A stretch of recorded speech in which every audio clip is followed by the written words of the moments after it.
ચકુબાઈ બોલાયો, એ પાણીડા ભરવાને આવ્યો. ચકુબાઈએ પ્રેમથી બોલાયો. ચકુબાઈ માટે અનેક પ્રકારના દુઃખ પડે છે સાહેબ. સવારે ઉઠી 5 વાગ્યાની સાસુ સસરાનો અતિશય ત્રાસ છે ચકુબાઈ ઉપર. સવારે ઊભું થવાનું, સાણના સિંદા કરવાના, એ નદીથી પાણી ભરવાનું, ભોજન બનાવવાનું અને સાસુ સસરાના પગ દબાવવાના અતિશય ત્રાસ આપે છે. પણ શંકુબાઈને ભરોસો કૃષ્ણ કૃષ્ણ કૃષ્ણ. શંકુબાઈની મનમાં ઈચ્છા કે એકવાર દ્વારકા દર્શન કરવા જવું છે. પણ આ જોતા લાગે કે આજની શંકુબાઈ ની હોય, નકર તો સાસુ સસરા પાસે સેવા કરાવવા છે. તો પેલાની શંકુબાઈ, આજની તો મને રહેવા દેવો તમે.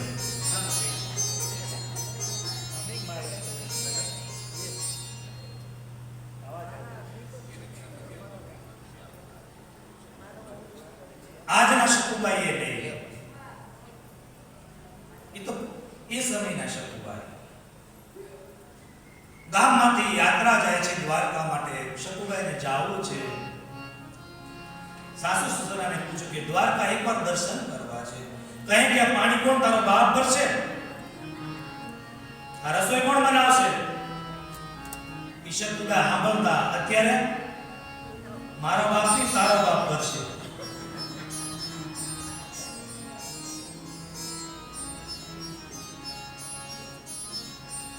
શંકુબાઈ રડી ગયા.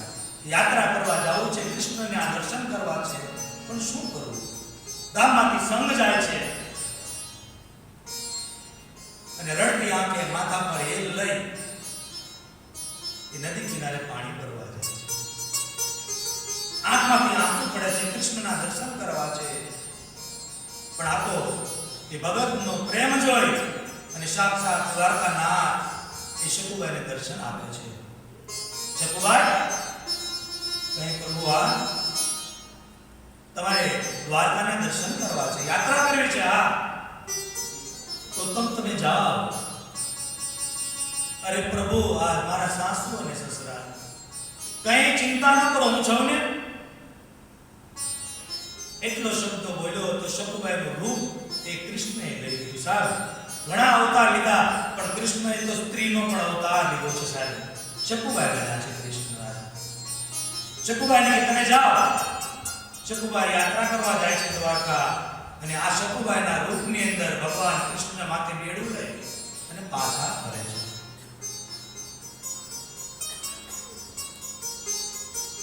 એ પાણી માટલામાં નાખી અને રસોઈ બનાવે છે, વાસણ માંજે છે, સાણ અને વાસિંદા કરે છે. રાત્રે એના સાસુ અને સસરાના પગ દબાવે. કોણ? અખિલ બ્રહ્માંડનો માલિક દ્વારકાધીશ. અને 2 દિવસ થયા અને શંકુબાઈને આવવાનો સમય થયો એટલે ભગવાને વિચાર કર્યો કે જો 2 શંકુબાઈ ભેગી થાય ને તો આ શંકુબાઈ કઈ નવું કરશે. માટે ભગવાન પાણીનું મેળવું લઈને પાછા જાય છે. એ જ નદી કિનારે શંકુબાઈને કે આલ્યો તમારા પાણીના મેળલા, હવે હું છૂટો. શંકુબાઈ પાછી ઘરે આવે છે. બન્યું એવું કે 2 દિવસ પછી ગામના લોકો એ શંકુબાઈના સાસુ સસરાને મળવા આવ્યા. કહે છે કે આપની પુત્ર વધુ તો એ ભજન ગૌરાવે, એ કણકાર લે, એના સાસુ સસરાની મશ્કરી મુકામ કરો. શંકુબાઈ તો મારી સેવામાં છે. અરે નહીં, એને તો બહુ ભજન ગાયા, બધાને બહુ આનંદ કરાયો. શંકુબાઈને ભક્ત કદી જૂઠ ન બોલી શકે સાહેબ. અને શંકુબાઈને પૂછવામાં આવ્યું, તમે યાત્રા કરવા ગયા હતા? શંકુબાઈ કે હા, હું દ્વારકાની યાત્રા કરવા ગઈ હતી. એના સાસુ સસરા કે તો તું સેવા કરતી હતી ને, એ કોણ છે? કહે એ મારો દ્વારકાનો નાથ હતો સાહેબ. અને કહેવાય છે સાસુ સસરા શંકુબાઈના દંડવત પ્રણામ કરી ગયા. હે શંકુબાઈ, કૃષ્ણ પાસેની સેવા કરાવી. આ ભક્તની તાકાત